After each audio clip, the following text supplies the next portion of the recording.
Hey, how's it going everybody? Welcome back to another Empires and Puzzles video, and in this video we're taking a look at the new heroes for the Halloween event.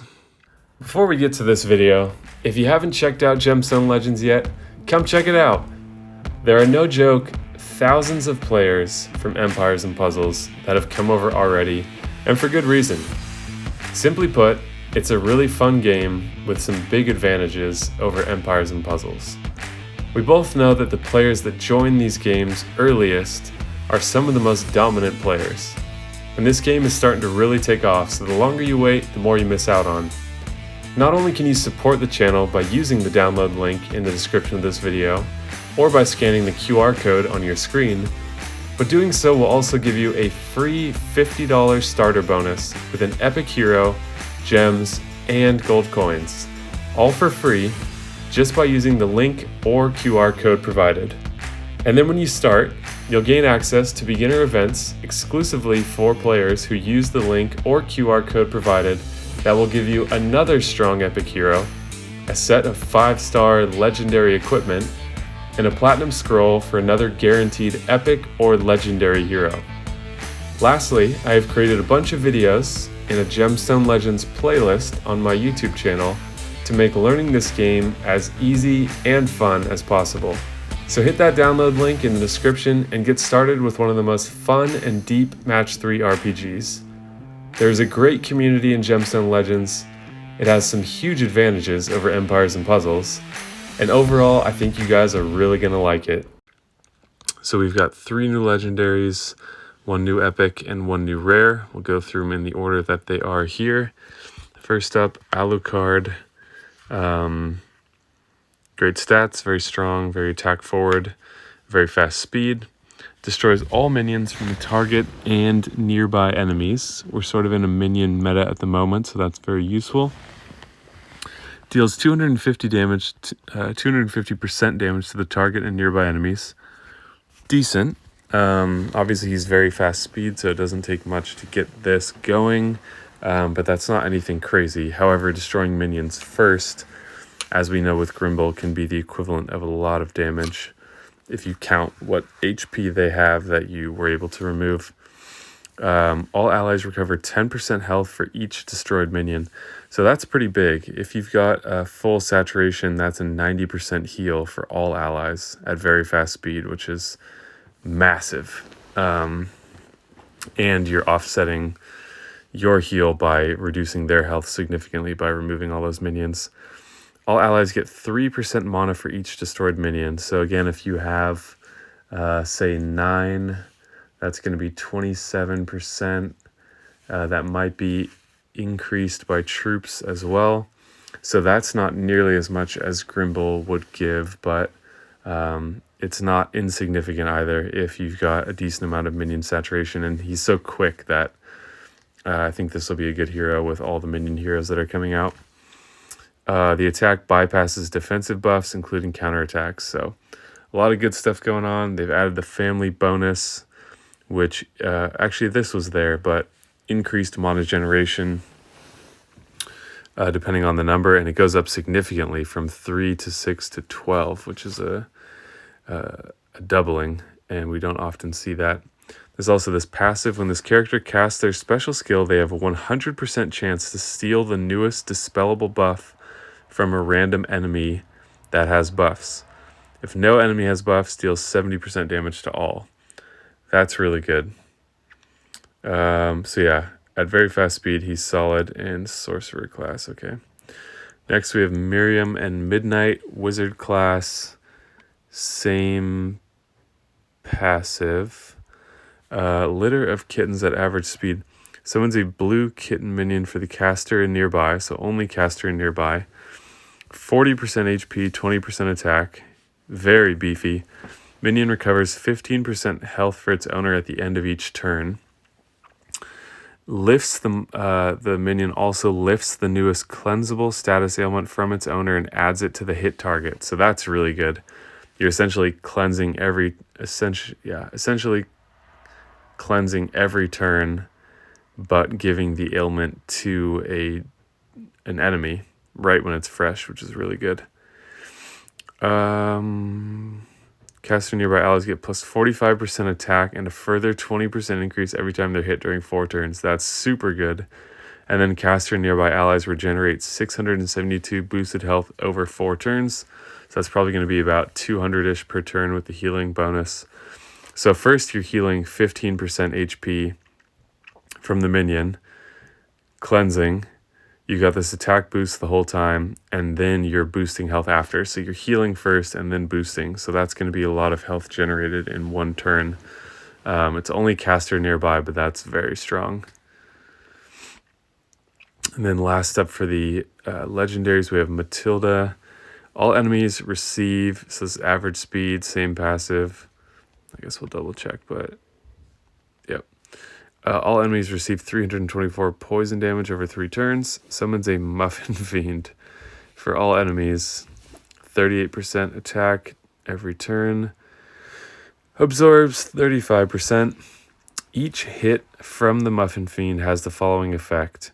The target takes 50% increased damage from status ailments for 3 turns. So that's pretty good. But just status ailments, not all damage. There's a 50% chance to refresh the duration of the status ailment with the least turns remaining. So 35% heal. If there's no healing going on, then you can do a huge amount of status effect damage and potentially keep refreshing those. So this minion ailment has the potential to really melt down enemies with status ailments. The art is just absurd and does not fit anything else in the game, but what else is new? All right, we got Annabelle. Tidy up. Okay, wow, she's a maid. Very cool. When this character... Okay, so same thing. Average speed. Dispels and cleanses all buffs and status ailments from all allies and enemies. Dispels and cleanses all buffs and status ailments. So she just removes everything. Not things that are undispellable, but everything else. So that's just a really solid dispel. You just have to be careful that that could affect you as well. Recovers 45% health, which is pretty big for a 4-star healer. An additional 2% health for every removed status effect up to 65. So a pretty strong 4-star healer. Decently good stats as well. So I could see this being a commonly limit broken. And then we have Goopy. Deals 125 to all, additional 12% for each nature shield on the board. This is average speed. Up to 221% damage in total, which is strong. And all enemies get minus 24% mana generation and further 2% up to minus 40. So really strong defensive hero for 3-star stuff because potential for high damage and decreased mana generation is powerful as well. So that'll be one we'll see. All right, we've got 20 tokens here. We'll see if we can pick up anything. I'd be happy with any of them. They all have different use cases that could be pretty interesting. So we'll see. We'll probably get none of them, but let's give it a try. Off to a bad start there.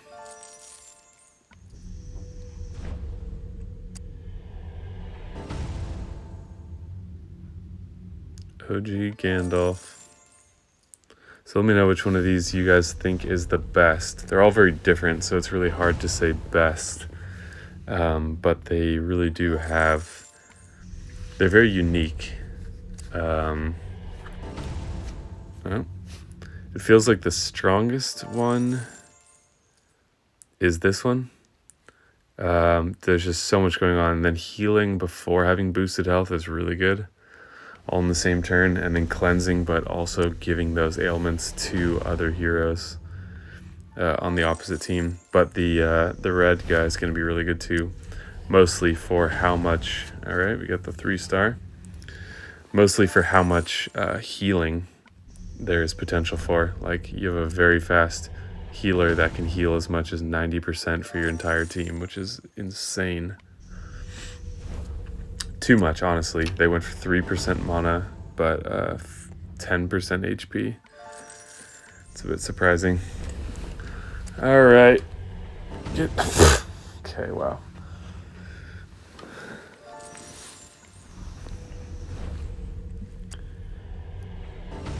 Another Goopy. Wow. Really exciting.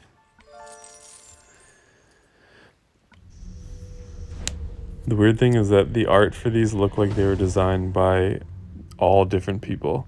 Like this looks semi-reminiscent. This is just pure insanity. This doesn't fit at all.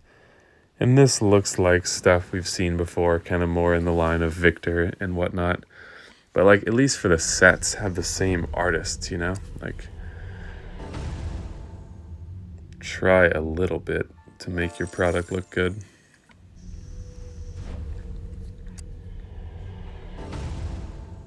But you could literally have a hero that's just a pile of steaming poop and somebody who's going to limit break it. If the special is decent.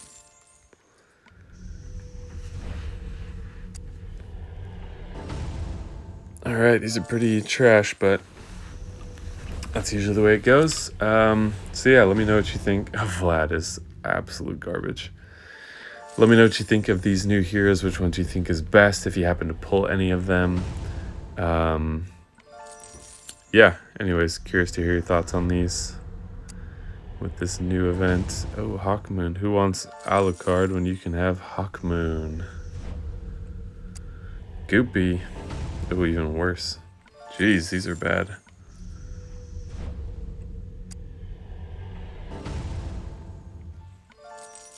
We'll do a few gems here. Kirill. We're getting classic 4 stars now. Oh. Alright guys, oh, we did get the hero of the month. Separate video on that one. I think this is one of the better heroes of the month recently, so not sure which video is going to come out first, but if you are seeing this and haven't seen that, keep an eye out for it. Alright, thank you guys so much for watching. Please hit that like button and subscribe. Trying to grow to 10K, so thank you for the support so much.